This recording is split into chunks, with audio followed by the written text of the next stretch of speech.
small pond. And I spent a lot of my time on that small pond. And one of the great things about my job now is I get to spend a lot of time on larger ponds.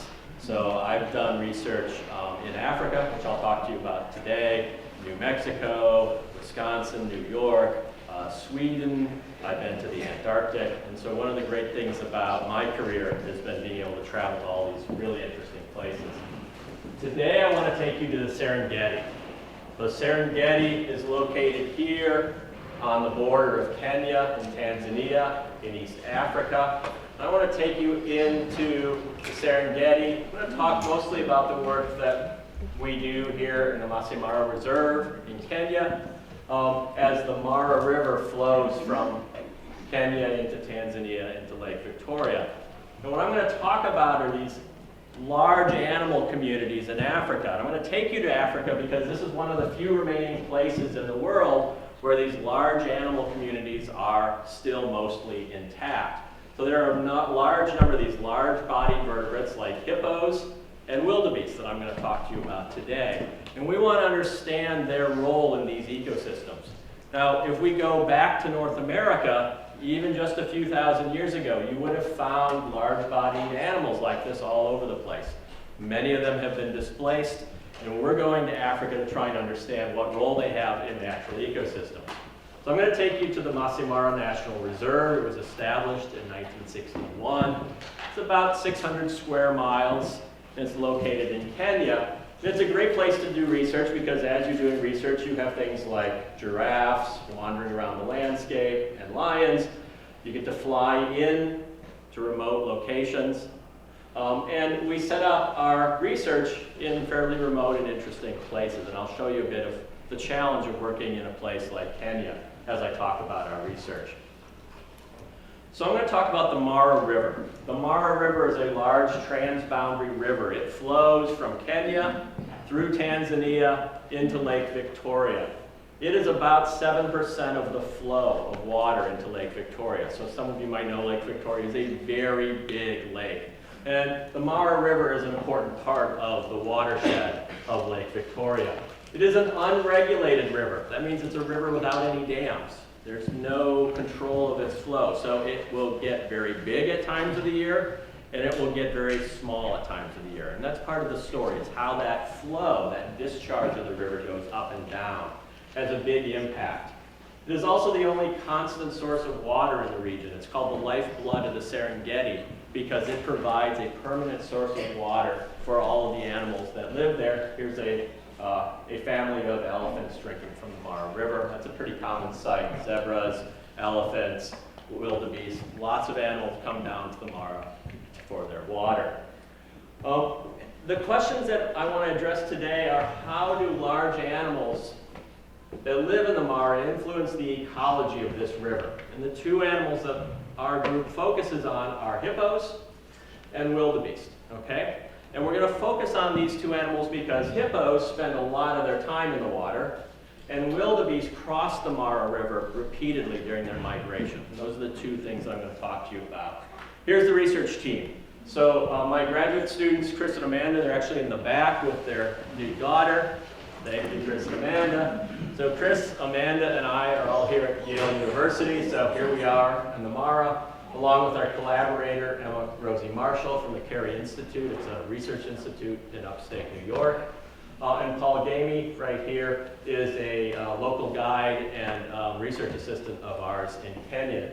We started this work back in 2011. Chris and Amanda had been in Kenya for a few years before coming to grad school, where they were doing work for the USAID on flow and land use and human impacts on the Mara River. And they brought those contacts and those local expertise, that local expertise into my lab so that we could conduct this research.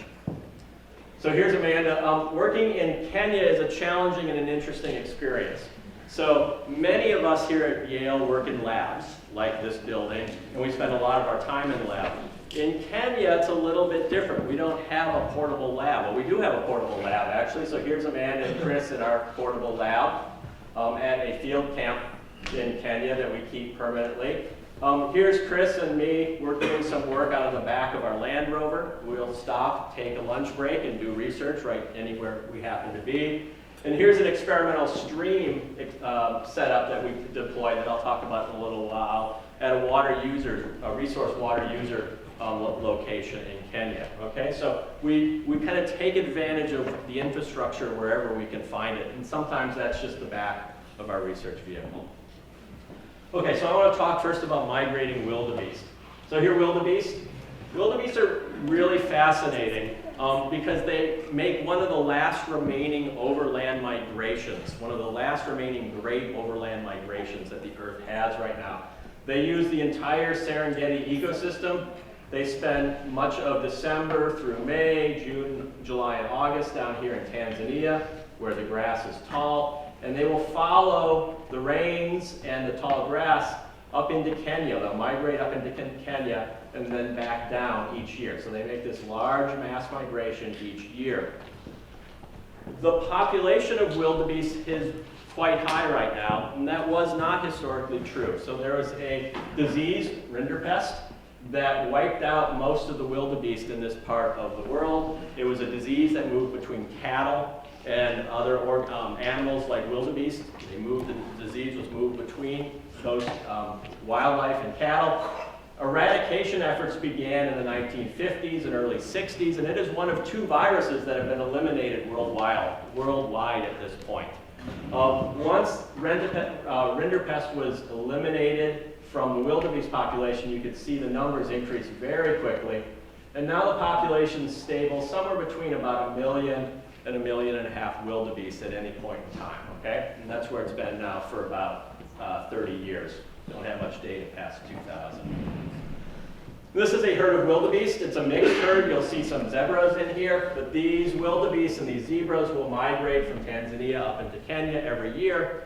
During this migration, a large number of them will die. About 1/4 of the wildebeest each year die during this migration. So we estimate that maybe 250,000 wildebeest die each year. Much of that is predation. So here we have lions trying to take down a wildebeest. Pretty common sight during the migration. They're an important resource for many of the predators of the Serengeti during this migration. But they also cross the Mara River up here in Kenya, and they'll do multiple crossings of this river, going back and forth looking for tall grass, good grass for them to eat. And some of those wildebeest die during the crossing of the Mara. So here we have a small number of wildebeest crossing the Mara River. Okay? And it's that mortality, those wildebeest that die, that we're interested in. We're interested in what is the effect of that mortality, of those dying wildebeest on the river itself. Okay? So here we have a fairly typical crossing of wildebeest. We have a large herd of wildebeest. Wildebeest are not well known to be particularly smart animals. Okay? They are also not strong swimmers. So you can see where I'm headed with this, right? So we have wildebeest crossing the river in large numbers. If the river is high, or the place where they're trying to exit the river is very steep, they'll start to pile up in large numbers. So we'll have tens of thousands of wildebeest crossing the river repeatedly. And as they start to pile up on the shoreline, they start to panic. Okay? So this is my trigger warning here. The next couple slides are going to be a bit graphic. And at that point, they start to drown in very large numbers. Okay? So here we have a large number of wildebeest carcasses that have drowned trying to cross the river. So this is actually, if you want to think about it in terms of the circle of life, a really important part of what goes on in the Mara ecosystem.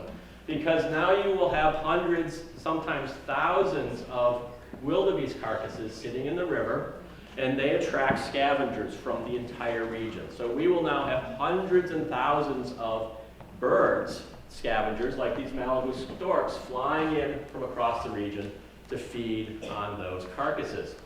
You'll also have crocodiles.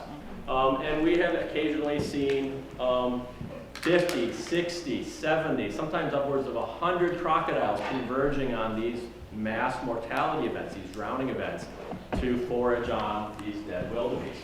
And in fact, there's so many wildebeest that die in some of these that the crocodiles are now fully full and ignoring the rest of the carcasses that just sit there, right? So this is one of the big questions, is what happens to those carcasses? Where do they go? What impact do they have on the river? These are natural events. We know that these drowning events have been happening for as long as there have been wildebeest crossing the Mara River. They happen all the time. Sometimes you'll see videos of a crocodile reaching up and grabbing a zebra or a wildebeest. That's a very common event, but not nearly as many animals die by crocodiles getting them as drowned when they cross the river, okay? We've been counting the number of drowning events and the number of wildebeest that die in each event since 2011, so we have about 4 years of data now. This basically means we walk the entire length of the river after a drowning event and count every single carcass. It is exactly as fun as it sounds. So here are Amanda and I counting carcasses along a stretch of the Mara River. We estimate that there are at least 5 drowning events every year. Those range in size from a couple hundred wildebeest up to a few thousand. And every year, on average, we're seeing about 7,000 wildebeest die crossing the Mara River in the area that we do our research. There are some other areas that we don't study, so the numbers are higher, but not much higher. This is one of the major crossing areas for wildebeest. So we've pulled some carcasses out of the water to try and understand what makes up a wildebeest. If we want to know where it ends up and how it affects the river, we need to understand how much carbon and nitrogen and bone and other things are in the carcass. Each carcass weighs about 175 kilograms, so these are fairly large animals. And we estimate that these about 7,000 wildebeest put in about 12,000 tons of biomass every year. So it's a large amount of animal material that's going into the river every year from these events. Okay? So we pulled some wildebeest out of the river after the drowning event, and if we were working on a really small fish or something else, we might be able to figure out its chemical composition just by taking the whole fish. It's a little hard to do with the wildebeest, so we had to actually dissect wildebeest into all of its component parts and then look at the chemical compositions of all of those parts. So a wildebeest is mostly bone and a lot of muscle, and things like heart and stomach contents, right? So that's what sort of makes up a wildebeest. We can take that apart, and then we can put a wildebeest back together and ask, as it breaks down, as that carcass breaks down, what's happening to it? So we know that these wildebeest, these carcasses are adding about 121 tons of carbon, 28 tons of nitrogen, and 14.3 tons of phosphorus into the river every year. Now it's nitrogen and phosphorus that really drives things like the growth of algae and other plants in a river. So these are important parts of the ecosystem that we want to understand. And carbon is really important for a lot of bacteria in water. A lot of bacteria will use that carbon as an energy source. Well, where did those carcasses go? What happens to them? Well, so a lot of the wildebeest is bone. You know, think about your own body. A lot of what makes you up is bone. In fact, most of the phosphorus in vertebrates like wildebeest and like us is tied up in bone.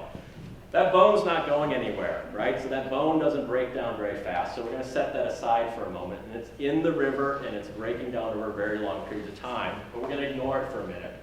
And then there's the soft tissue. And that's the tissue in a wildebeest that's going to be eaten by all the scavengers, and it's going to get broken down very quickly. We actually can estimate how much the scavengers are eating and how much they're taking back to the land. Okay? So just a few percent of what goes in is actually being taken back to the Serengeti by scavengers like these birds, Malibu storks. And some of it's being eaten in stream, and we can't estimate that right now. We actually don't have the ability to pull crocodiles out of the Mara River and ask them how much they've eaten at this point. We're working on that, but we're not there yet. And then a lot of the material gets transported down the river or taken up by things like algae and bacteria that eventually feed the fish in the Mara River. Okay? So that's where a lot of it goes.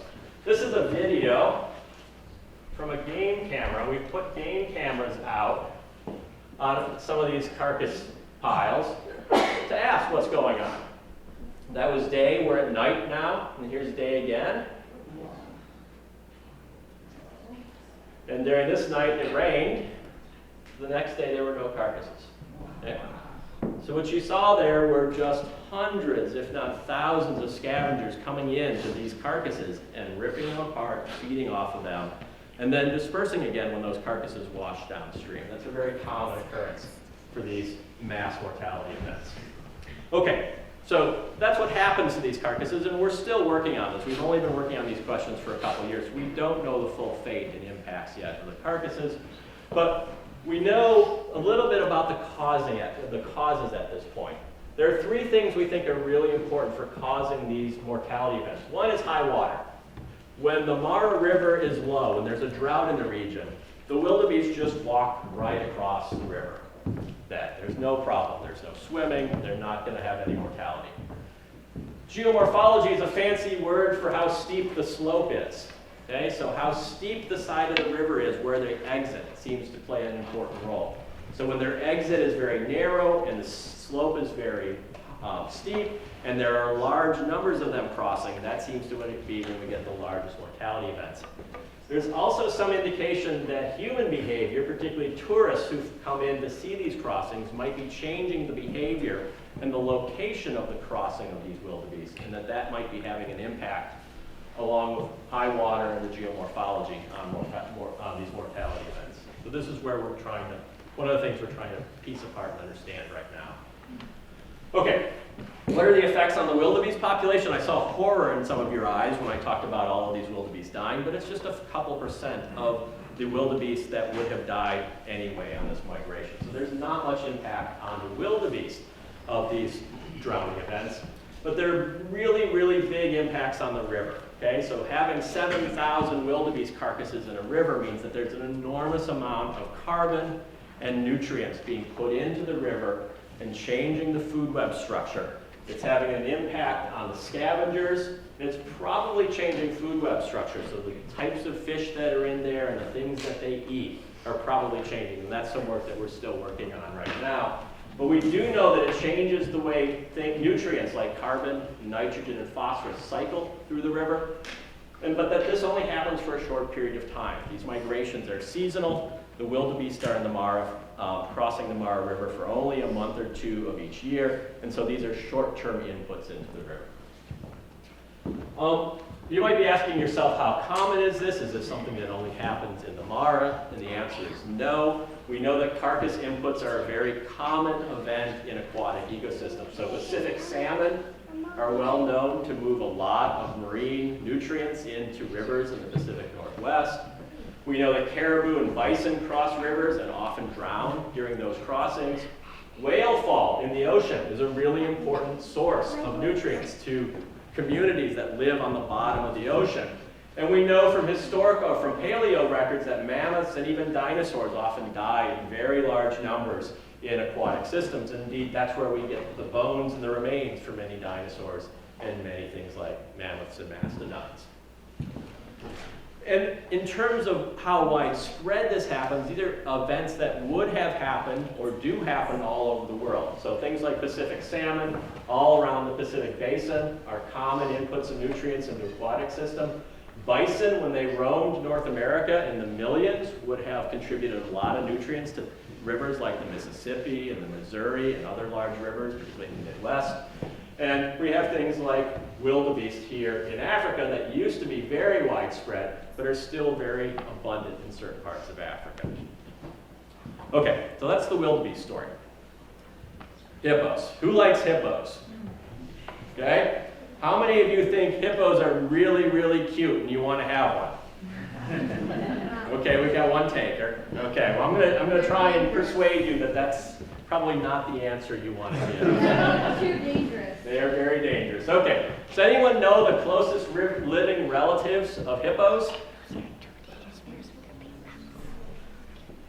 Yeah? Elephants? No. Tapirs?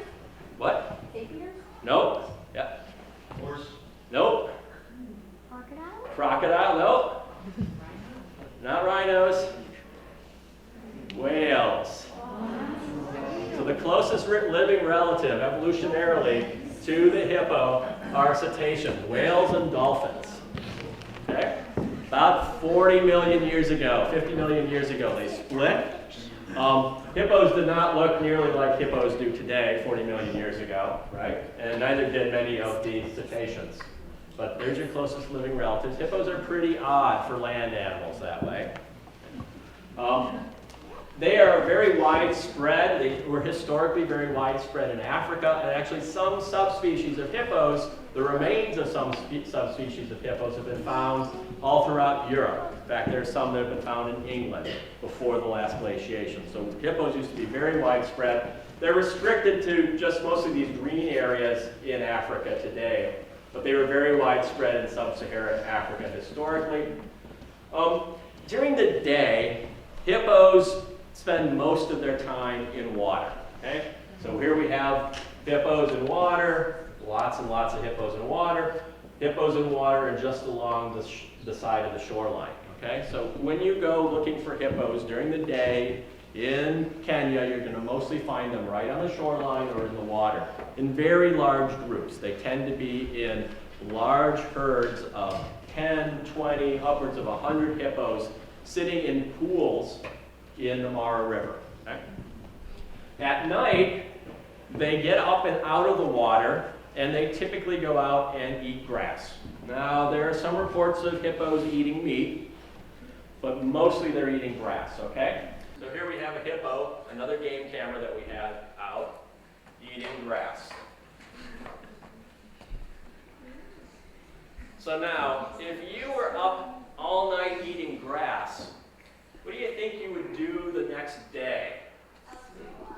You'd throw up, okay.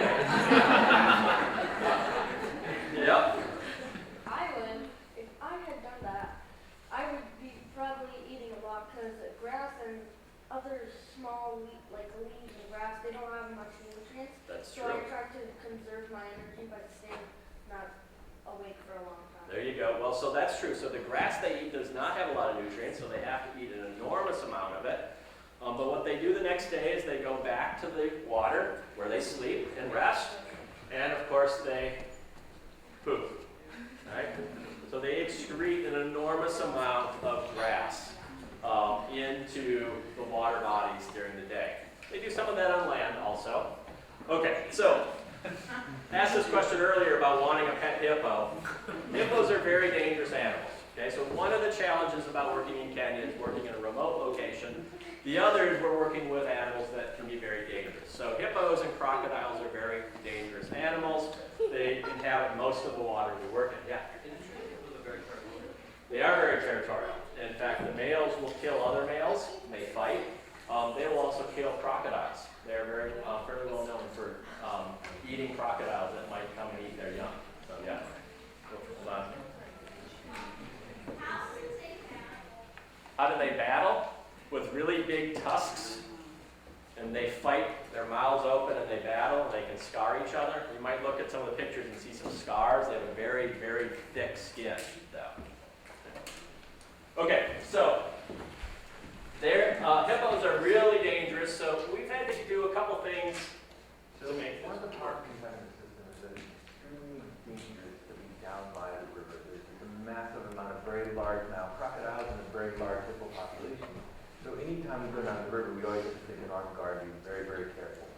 Well, one of the problems we had was that we actually needed to get down into the bottom of a hippo pool to try to determine what's actually down there and what's happening that causes these crystals that we've been seeing every once in a while.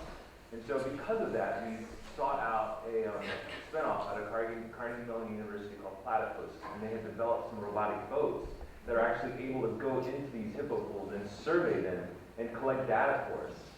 So these boats developed by Platypus, they have a depth sounder on them as well as almost any other type of instrument you can imagine it. So we had conductivity, temperature, and dissolved oxygen on it. And we were actually very concerned that a crocodile or a hippo may destroy the boat while it was in a pool. So we asked a Maasai friend of ours how we could disguise it. And he actually said if we disguised it as a crocodile, that a hippo probably would not bother. And thankfully, he was right. We had a hippo chase one of our boats, but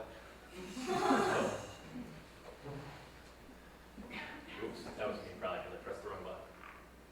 Oh. That was the best part too. so one of the problems problems we have in the system is that it's extremely dangerous to be. That a hippo probably would not bother, and thankfully he was right. We had a hippo chase one of our boats, but the boat got away from it just fine, and all the other hippo pools we deployed the boat in, it was never attacked by another hippo or a croc. There was some serious encounters, but there was no aggression towards the boat at all. And it was great because we got a lot of great data from those instruments that were mounted on the boat.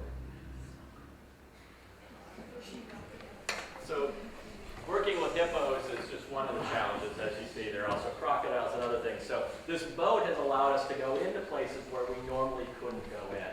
So when I work in lakes here in Connecticut, I take a rowboat out. I can get in the water. I don't have to worry about much of anything except an occasional swan or snapping turtle. And of course, working in Kenya is a little different. You'll see that boat show up again. Okay, big question we have is how much do hippos excrete? Okay, they're out in the grasslands all day. They come back to the water all night. They come back to the water during the day, and they're excreting.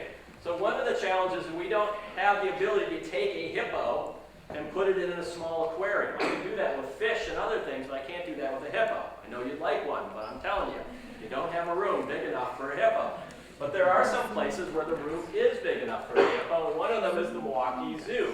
Milwaukee Zoo has hippos, and they were generous enough to allow us to go to the zoo and clean out the tank that they use for hippos and look at how much hippos excrete. We use this plus a lot of other literature to try and understand what hippos are doing, okay? So here's the pool, nice and clean, right?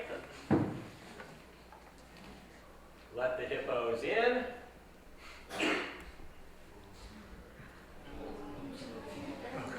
It doesn't take long, okay? So, that gave us the ability to ask how much nitrogen and carbon and other stuff was in the water when it was clean, and how much was in that water when it got dirty 24 hours later. Now, one of the problems with this is that we knew what was in the water, but when hippos poop, they poop out a lot of very heavy, undigested grass that goes to the bottom. So unfortunately, Amanda had to climb in and sweep it out. Okay? But now we have how much a hippo eats and how much it excretes, and all of that can be put into models, and we can ask what happens. So we know that each hippo eats about 3 tons of grass each year. So they eat a lot of grass because it's not very good food, right? And that means that they are eating, the population of hippos that we study in the Mara River, they eat somewhere between about 300 and 1,500 hectares of grass every year. Okay? That is equivalent to somewhere between 2 and 11 times the entire Yale campus. Okay? So they're eating that much grass, depending on how productive, how much there is out there. And about half of that is ending up in the river. Okay? So about half of that ends up in the river. So in one day, there's about 3,200 kilograms of carbon put into the river each day by hippos. That is the equivalent of 1.5 dump trucks of carbon just being dumped into the river every day.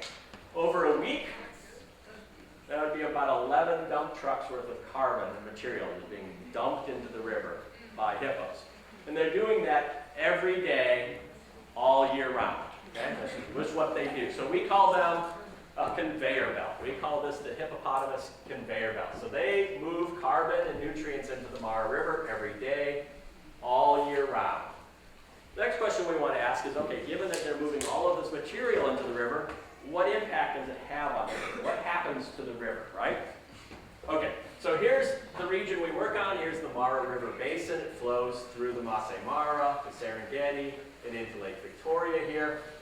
We have a region where we have a couple stations where we have automated equipment out that's measuring water quality constantly through time. Okay? One of them up here is above where all the hippos reside in the Maasai Mara, and another one right here on the Tanzanian-Kenyan border sits below these 4,000 to 5,000 hippos. So we can measure the water above the hippos and the water flowing through the river below the hippos, and we can ask what effect are those hippos having. Okay? So this is the amount of dissolved oxygen in the water. It's the percent of the amount of oxygen that the water can carry. Okay? So this is the site up above the hippos. Nearly 100% of the oxygen is saturated. There's almost 100% of the oxygen that the water can carry. And this is a site down below the hippos, and you can see that there's less oxygen down there. Probably because these hippos are moving an enormous amount of carbon into the river.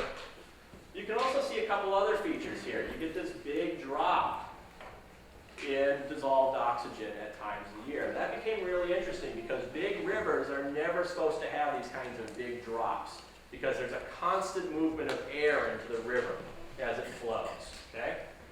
So here's another part of our data set. We have these dry period here, and then these spikes. This is the height of the river, okay? I told you this was an unregulated river, so it can be very low, and it can be very high, and then low. So these are rain events happening in the watershed. And as that rain happens, the water level comes up very quickly, and then it starts to go back down. But we noticed on some of these rain events that after a long dry period, like here, these first few rain events, we got very, very low oxygen in the river. Again, you're not supposed to get low oxygen in big rivers. It just doesn't happen in most places in the world. And these are very low amounts of oxygen, really close to zero oxygen in the water column. Well, we happen to have some good analyses going during a couple of these events. One of them was we were measuring how much hippo feces were going down the river during one of these events where dissolved oxygen crashed. So what we were able to show and measure is that there are somewhere between 60 and 80,000 kilograms of hippo material being moved through the river each hour during one of these flushing events, one of these rain events. Okay? So there's a lot of hippo material, undigested grass and other material being moved through the river here. We also started noticing dead fish. Okay? We also started noticing dead fish. Now, if you know anything about fish, fish need oxygen. Most fish need fairly large amounts of oxygen to live in aquatic systems. So if oxygen is getting close to zero, these fish are going to have a hard time surviving. In some of the fish, we had gills that were completely clogged with sediment. Okay? So they were just being suffocated by all the sediment in the water. In others, the gills looked really clean, so that means they're dying from something else, maybe something toxic like the lack of water, or lack of water would do it, lack of oxygen, and other things that might be in the water. Okay, so here's what we think are happening. So hippos like pools, and you usually don't just get one hippo in a pool. Well, if you have one hippo in the pool, it's going to excrete that grass into the bottom, and some of it's going to flow down the river. But you don't generally just get one hippo. You get a whole bunch of hippos. And with a whole bunch of hippos, you get a lot of grass, undigested grass going to the bottom, and some of it going down the river. As the river starts to get lower, as the flow starts to get lower, you concentrate that, but you also bring in a lot more hippos to these pools. In fact, you will get really, really large groups of hippos in these pools at low water because there's not much of anywhere else for them to go. That means you now have even more undigested grass going into the bottom of these pools that the hippos are excreting. Okay. And again, some of it's still going downstream. Well, now we get a rain event in the watershed. What happens? Well, the water starts to go up. You have all of that partially digested hippo poop in the bottom of a pool, and it now gets washed out by this flood event. Okay? As that happens, all of that starts to create this low oxygen event in the river downstream, leading to fish kills. Okay? So this is our hypothesis. This is what we think is going on in the Mara River. Okay? So we call this the hippo pool hypothesis, that during periods of low flow, organic material settles and concentrates on the bottom of these pools. So this is like a compost pile, right? Or a sewage treatment plant for hippos.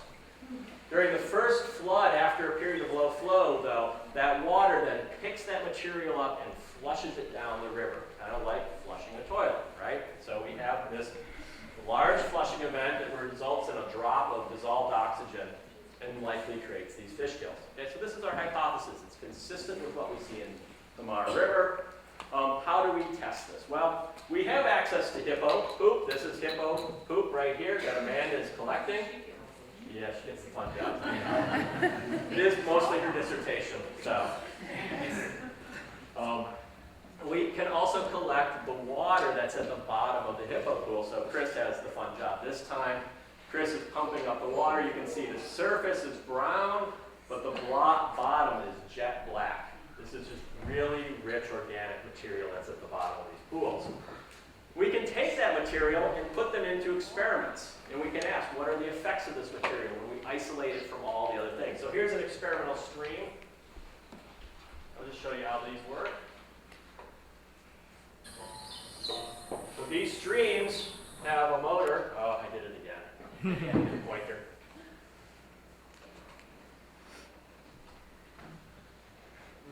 They have a motor that turns these paddle wheels that gives us flow.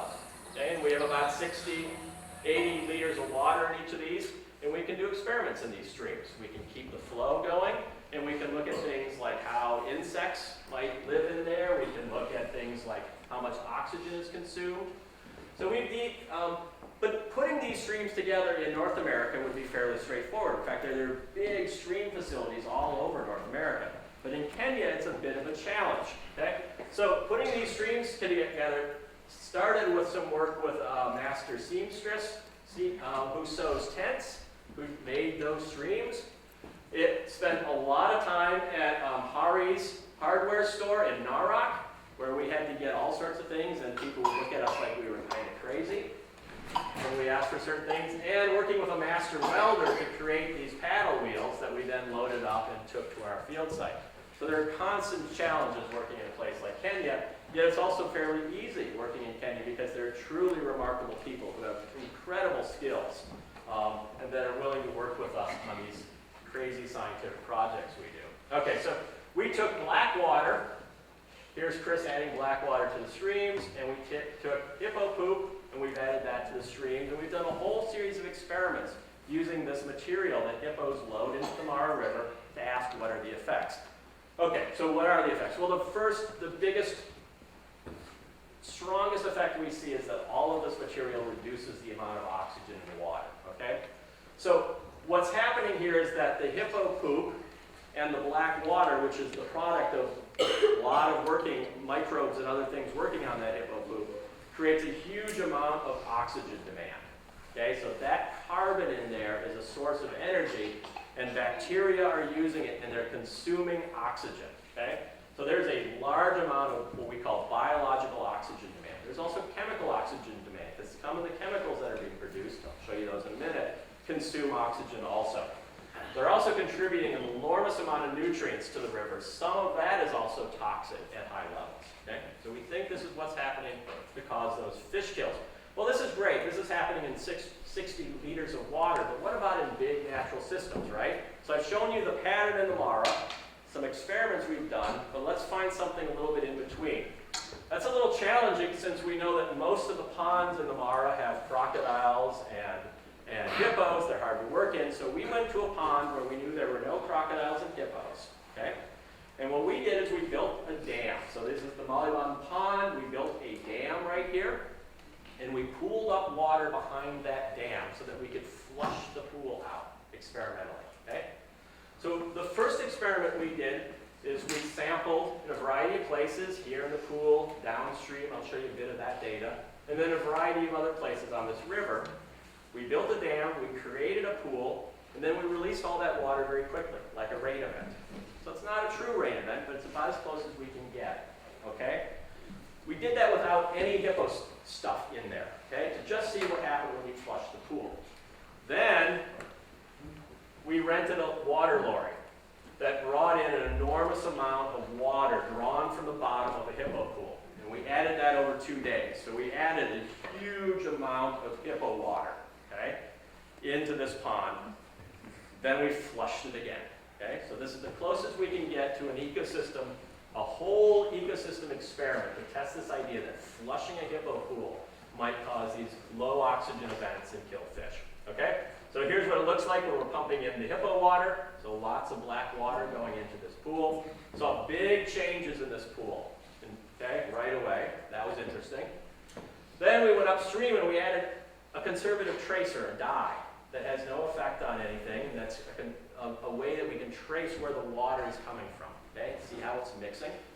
So we mix that all up. We have this big pool above here now, and then we let it go. So this took a lot of people and a lot of time. Do my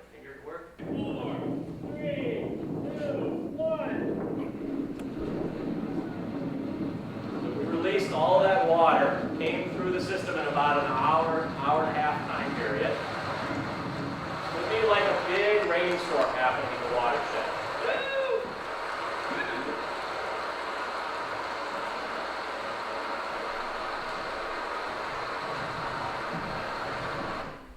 Okay, so we created this flushing event, just like we had hypothesized. Now we're expecting, when there's hippo poop in the pool, that the oxygen should fall downstream. When there's no hippo poop in the pool, we don't know what's going to happen because we haven't seen that, but we expect that not to happen. Okay? So first thing we had to do was run downstream. In fact, while I was up there releasing the water, Chris, Amanda, Gamey, and Emma were all downstream doing this. This is a few minutes later. Sampling water frantically. Read the numbers whenever you want. So we're down there frantically sampling. Take samples. And from this kind of data and this kind of sampling, we can then start to ask what happened to the ecosystem down below this pool. Okay? So here we are. This is the amount of dissolved oxygen. This is exactly the same kind of measure I showed you from the Mara River a few slides before. Here's the control.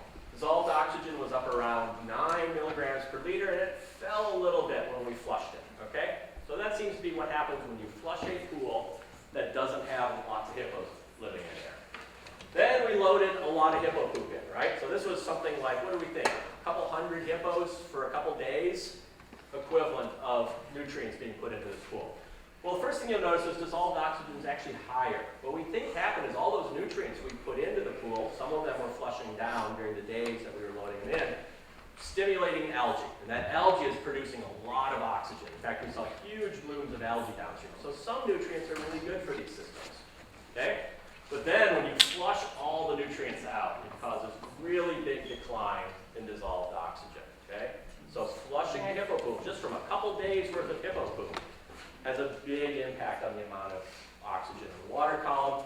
And we can measure that biological oxygen demand. And here, it falls in the control flushing, but it gets really high and stays high once we have flushed a pool that has all that hippo poop into it. Okay?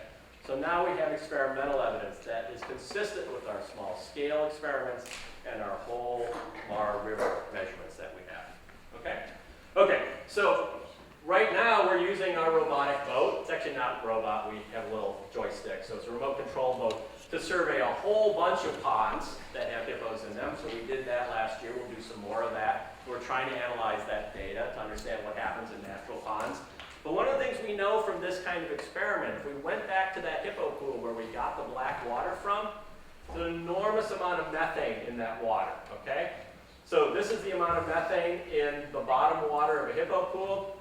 This is the lethal dose for 50% mortality for fish that the EPA has done for many, many fish species for methane. So there's a lot of methane in the water in the bottom of these pools, and it's at a level that would be lethal to most fish. Same thing for ammonia.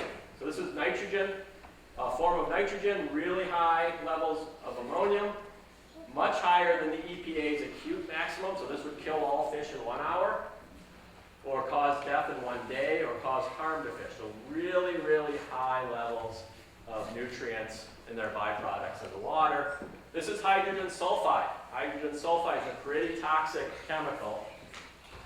This is the acute mortality for 59 fish species. Down here around 80 micrograms per liter, we're getting well over 800 in the bottom of this water, okay? So this is what's being flushed out of a hippo pool during these big flushing events. And this is one of the things that consumes all the oxygen and we think is causing these fish kills. So again, we're going into these systems with the boat, working our way around the hippos, which are territorial and do not like the boat all that much, and trying to now understand how this plays out in natural systems through the season. Okay, so these hippos are acting as a conveyor belt. They are out there at night eating an enormous amount of grass. They move about half of what they eat into the Mara River, and a lot of that accumulates in the sediments. At low rates of loading, it's probably beneficial. These are adding nutrients into the water that are good, that are growing more algae, growing more fish. But at really high densities of hippos and really high concentrations, all of this hippo poop, all of this excretion is having potentially detrimental effects on the water in the Mara River. One of the things we don't really fully understand right now is what's breaking down all of that grass that's going into the hippo pools. And we know it has to be bacteria that lives in these anoxic sediments. We don't know if this might be the same bacteria that lives in a hippo gut. It might be that the bottom of these pools are not altogether different than what's going on in the hippo gut. We're starting to do some work on that right now. Okay, so let me summarize this. We've gone to Africa. We've gone to Africa because we're interested in these large animals and the role they might play in the aquatic ecosystems. One of the things I haven't talked about is that we have hippos excreting a lot of nutrients into the water in the same place that we have these wildebeest dying. So one of the questions we're working on right now is trying to understand those interactions. Okay, so we've done a little bit of experimental work on that, and we'll do some more in the next few years. We're working on how these inputs influence the Mara River food web. Okay, so we haven't talked much about how it impacts the small insects and the fish that live in the water, but we're just starting to do work on that. We've quantified how much is going in and some of its effects, but we now want to see where does it end up. Is that hippo grass, that hippo poop, ending up in this tilapia or in this invertebrate here? We don't know yet, but we've got the data where we're just starting to piece that together. And what is the role of these scavengers, right? So we have this really interesting dynamic when you get a large number of wildebeest dying, these scavengers come in from all over the place. And we have a high school student who's been starting to ask questions about the role of different scavengers as they come into and colonize these hippo or these wildebeest drowning events and where that might end up. So we know Malibu storks and crocodiles are important, but we also see things like hyenas coming in. They might be eating the bones. They're very well known for chewing up bones. We might be seeing other animals and invertebrate insects that colonize these where we haven't sampled them yet. Okay?